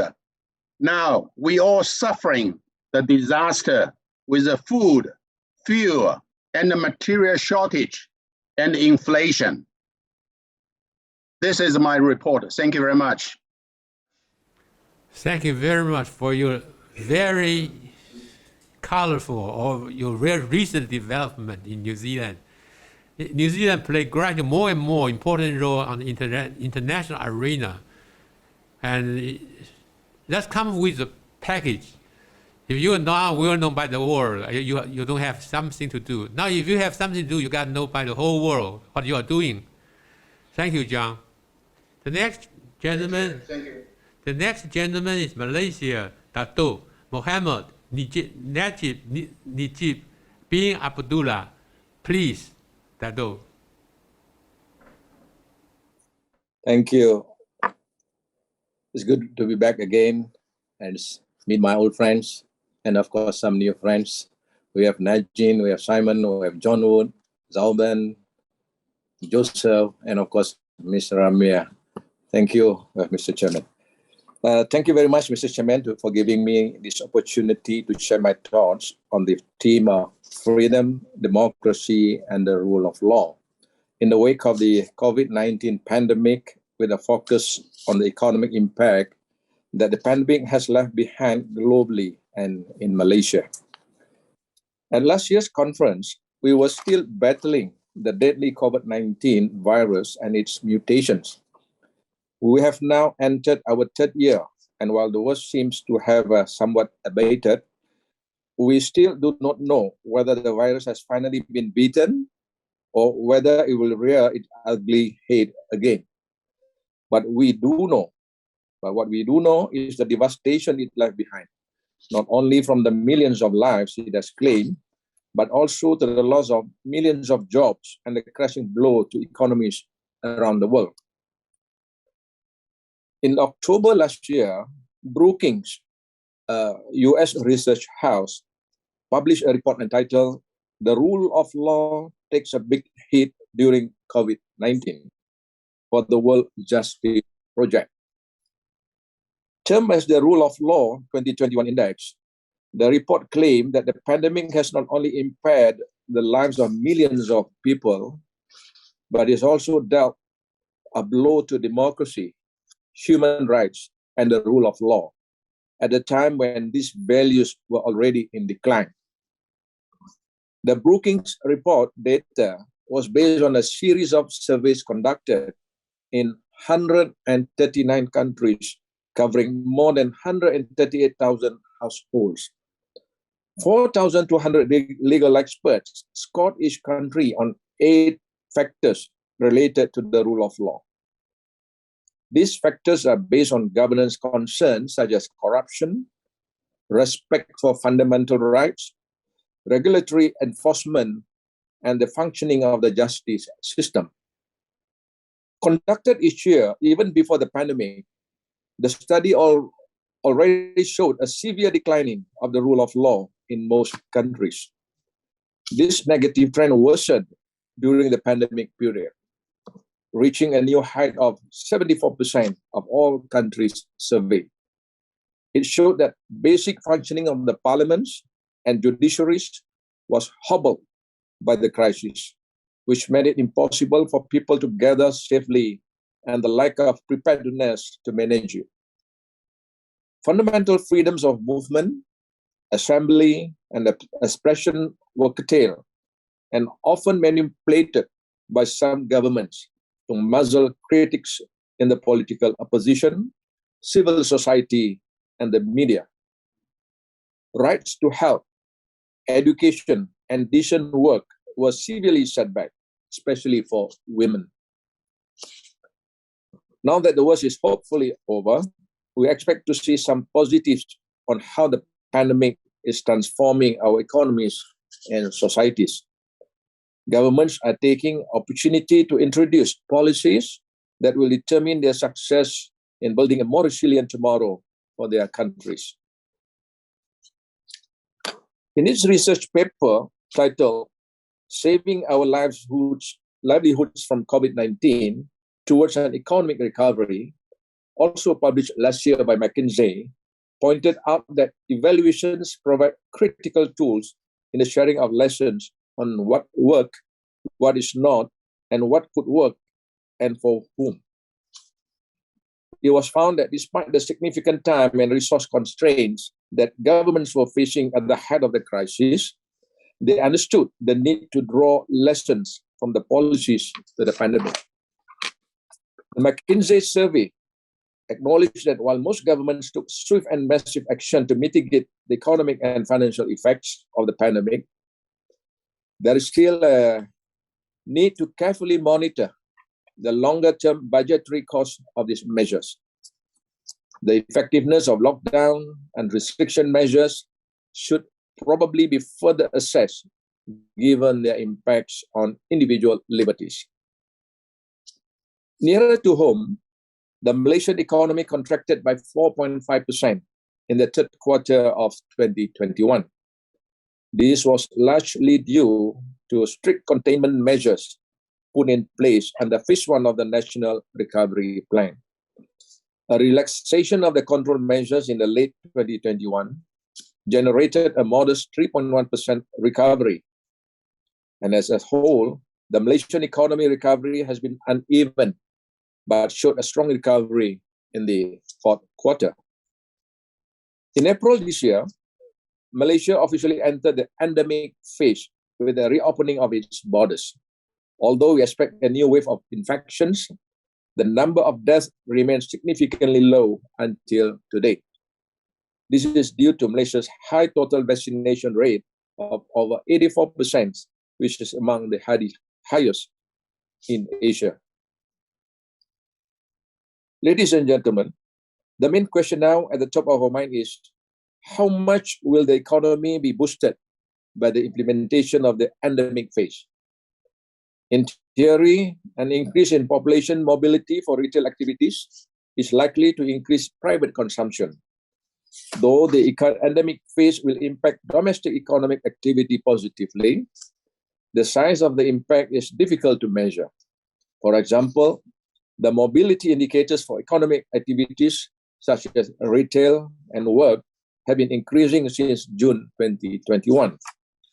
And most importantly, we see a revival of our tourism industry, which was hit by the pandemic. In 2019, the tourism sector supported 3.5 million workers, 23% of the total numbers of workers in Malaysia. This crashed to more than 80% at the height of the pandemic. We expect that it will take some time for the tourism sector to revive. However, it may be possible to achieve faster gains in some markets, such as tourism, or rather tourists from Singapore, with the reopening of the land borders between both countries in April this year. Overall, the effects of COVID-19 have had a devastating effect on the economy of Malaysia, with an unimaginable amount of damage to the country. However, on a positive note, the Malaysian economy is expected to continue its recovery momentum this year after the country's first quarter 22 result. So a growth of 5%, supported by an increase in domestic and external demand, as well as labor market recovery. We continue to remain positive. After all, like what the presidents of Ghana, Nana Addo Dankwa Akufo-Addo said, we know what to do to bring our economy back to life. What we do not know is what to do to bring people back to life. Thank you, Chairman. Thank you so much, Dadu. And I agree with you for your all remarks. It is very true. Economic recovery will not depend on how fast once we control the epidemics. They are really related to each other. Thank you for your opinion. Thank you. The next gentleman is our Deputy Secretary General, Simon Hu. Simon, please, you are online. Can you hear me? Okay, thank you. We have almost come to the end of the discussions, and we, to the moderator, our Ambassador Liu, Honorable Yao Yinqi and Honorable Zheng Yongquan, and also our hardworking staff from the APLFD Secretariat Office in Taipei, under the leadership of our Secretary General, Mr. Peter Lee. Good afternoon. Now, I will just stick to my report, and without stretching off, and hopefully we can finish this session in time. Singapore Social Compact is a shared understanding of how we relate to each other. It's an expression of our shared value and norm, determining the role and responsibility of the government, the community, businesses, and individuals in society. A social compact that all of social accept, access, strengthening social capital, foster trust, and enable us to progress together to build a better future. The world around us and our society is changing, presenting new challenges and opportunity. External developments such as COVID and the ongoing Russia-Ukraine war have altered the geopolitical reality that we live in. Domestically, we must manage the impact of the trade, such as an aging populations and slowing social mobility. These circumstances make it time for us to re-examine our social compact, and so to guide our next phase of national building. To forward Singapore, and this is our term in use in Singapore, the leaders were partners with Singaporeans to exploit how we can ensure greater opportunity for all, provide better assurance and care for each other. Singaporean on the whole is a volatile world. Steward our shared resources and foster a great sense of shared ownership and responsibility across society. This exercise has been organized along 6 pillars, which headed by the government. First, to empower economic and jobs. Second, to equip education and lifelong learning. Third, to care for health and social support. Number 4, to build home and living and build on the idea gathered and partnership built across various engagements in recent years, including the Singapore Together, Aging Strong Conversations, the conversation on women's development and the long-term plan review. The Forward Singapore exercise will spare a year and conclude with the publication of a report in mid-2023. This report will set out policy recommendations to underpin our refreshed social compact and highlight how difficult segments of society can be more involved and in contributing towards our shared goal. We encourage all Singaporeans and all our friends in the whole world to step forward to offer their view and ideal and work with us and the rest of the society to turn up the shared vision into reality. But partnering with one another through Forwarding Singapore, we will build a fairer and more inclusive society with opportunity for all. Thank you. I thank you very much for your excellent expression. And the study is a very broad views from a Singapore point. Thank you so much to have you. And now it's about time because the time passes so quickly. Our video forum is going to end. I know, and I want to say that how amazing the modern technology cannot connect us together from different parts of the world and make this roundtable possible. As we face the COVID-19 pandemic, frankly, I learned a lot from your discussions and know some stories very specified, special locations, know the detailed information. I appreciate, and we will do some, make a pamphlet or something like that as a book, a souvenir for this one, just like last year. Thank you very much for your participation and your efforts.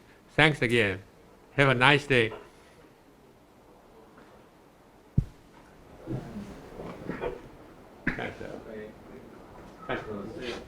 Oh yeah, Secretary General, we don't say the word.